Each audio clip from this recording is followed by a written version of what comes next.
All aboard the Lane Victory. This is a Victory ship built in 1945. It is 455 feet long and has 6,000 horsepower and is powered by diesel, which heats up steam to run the steam engine. And the Lane Victory is a historic landmark, and you can tour it and see everything on it. A Victory ship is primarily for hauling cargo. It has one 5-inch 38 caliber gun, one 3-inch 50 caliber gun, and then 8 20 millimeter guns on deck. But primarily for hauling cargo and not for blasting other people out of the water. But on the tour, you can get behind the guns and imagine what it would have been like to operate them in battle. This is a veteran of World War II, the Korean War, and also the Vietnam War. So this boat has definitely seen some action over its lifetime, and now it is a museum. So let's walk around and just take a look and kind of get a feel for what it would have been like to serve on this boat. And if you're a generic tourist, you can do the Titanic thing on the front deck. But it's a lot more fun to just wander around the ship and see what would have been like to live on it and operate it and kind of get just a feel for how these guys went through their days and weeks and months at sea when they were stationed on it. So first, the crew quarters were a lot nicer than I would have expected. If you watch my other video where we spent overnight on the USS Midway, this boat would have been a lot nicer to live on, just in terms of the accommodations. At least the accommodations that they made us sleep in on the Midway were like bunks that were like 18 inches high.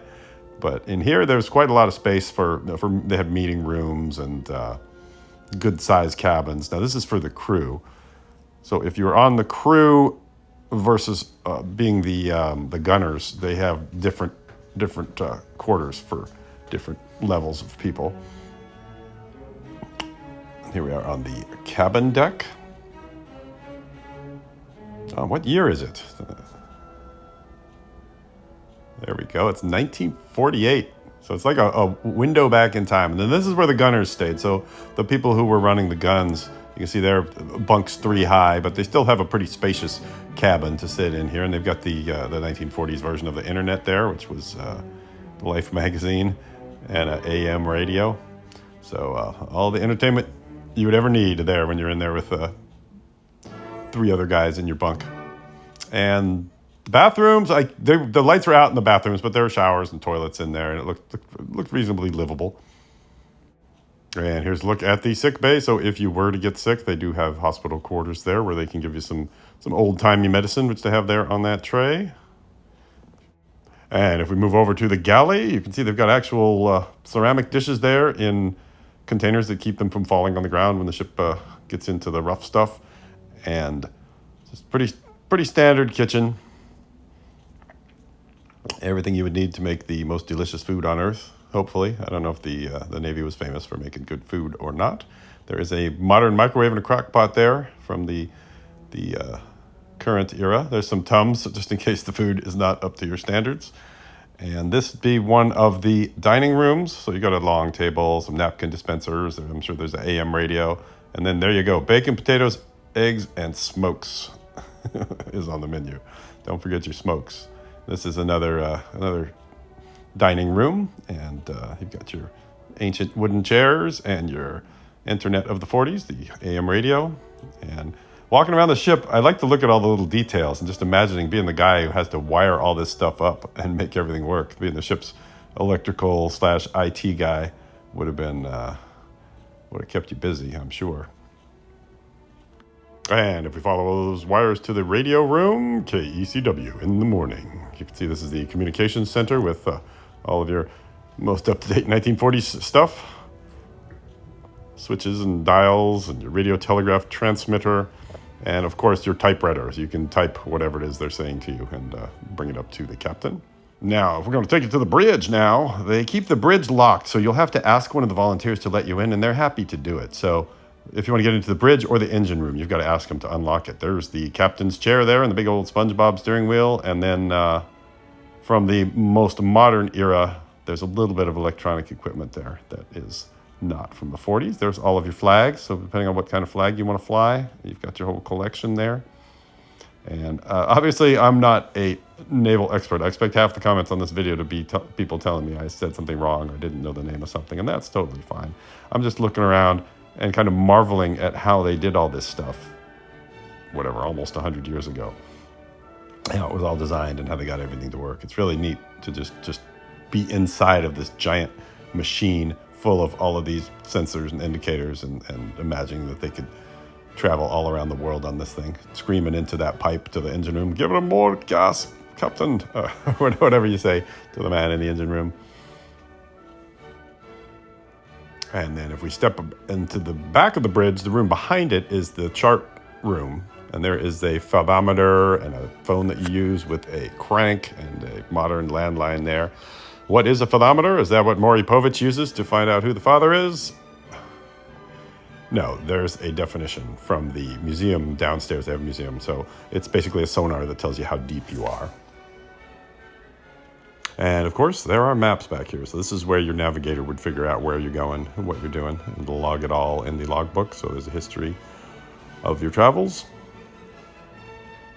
Again, just to get in here and walk around and look at all these machines and imagine what they do is fantastic. And there's another one of the giant guns on the back of the deck where they also have an alternative steering wheel. I suppose that's in case the one in the front stops working or gets blown up. I'm not 100% sure on that because, again, I'm not the boatiest boat guy in the world.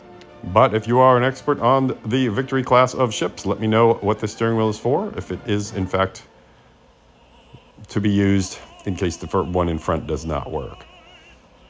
And you've got your compass there that you can use to navigate.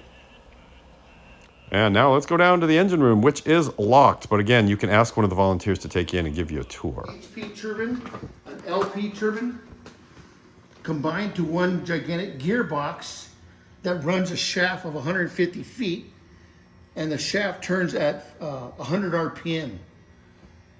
And then the steam is also controlled by steam generators down here that we have here. There's 13 stories all the way from there all the way down to the bottom of the bilge. And the ship can go in reverse too, at 50 RPM, at 10 knots. And the ship runs about 20 knots, which can outrun torpedoes. Wow. And the Victory ships were faster than the Liberty ships. And that's why they started building the Victories, because they were faster. Steam, still 400 pounds. Well, steam is very dangerous. 1 cubic foot of steam will expand 2,400 times. That's what it does. It expands inside the turbines, and it turns the turbine blades. Yeah, it's crazy that's hundreds of years old technology, but it's still, they're still using it on the aircraft carriers. It works. Yeah, they still do, yeah. In fact, I work at the Edison power plants, and that's what we did, same thing. We use steam to make electricity. And just outside of the engine room, there is a cargo hold. But in this museum of a ship, the cargo hold has been turned into a museum. And there's one in the front of the boat and one in the back. So make sure you look at both museums when you go here. And there is all kinds of history about this ship, and then also about the wars that it was in. And there's even in the front museum, there's even a model of the steam engine. So if you want to get up close and see how the steam engine works, what it looks like, you can get right up in there. If you're a Jeep guy, they even have a bunch of Jeeps from different war eras that you can kind of get up close to and kind of get a feel for what the guys were driving out in the field. This video would be hours long if I showed you everything in the museums, but some of the highlights, there's what a mine looks like. So that is one of those underwater mines that'll blow up your boat. So it's kind of neat that they put that in there to look at. And then you also get to see what you would have worn if you were on the SS Lane Victory. They had peek your blinders hats. I've never seen that before in the old movies. And then there's your abandoned ship kit. If you got to jump overboard, you make sure you bring your red box with you, and I'm sure you'll be fine. And then here's an old analog, old-timey computer. This is a dead reckoning device that you use to help figure out where you are and where you've been and where you're going. And they've even got a degaussing device that you can use to keep yourself from getting magnetized so you won't attract those landmines we were looking at earlier. So if you're in the San Pedro area or anywhere in the LA area, it's really worth coming down and taking a look at this thing. It's like the video doesn't do it justice, really just to be in there, walk around it, and actually experience what people would have experienced in the 40s through the 70s riding on this ship. And in the description, there is a link to the website, lanevictory.org, where you can go to learn more about it, learn about special tours and events, and just figure out where it is, when it's open, and get down there and check it out. And while you're down there, there are a bunch of other boats too, like the USS Iowa is nearby as well. So if you want to make a American ship tour day, you could go from ship to ship and do more than one in a day.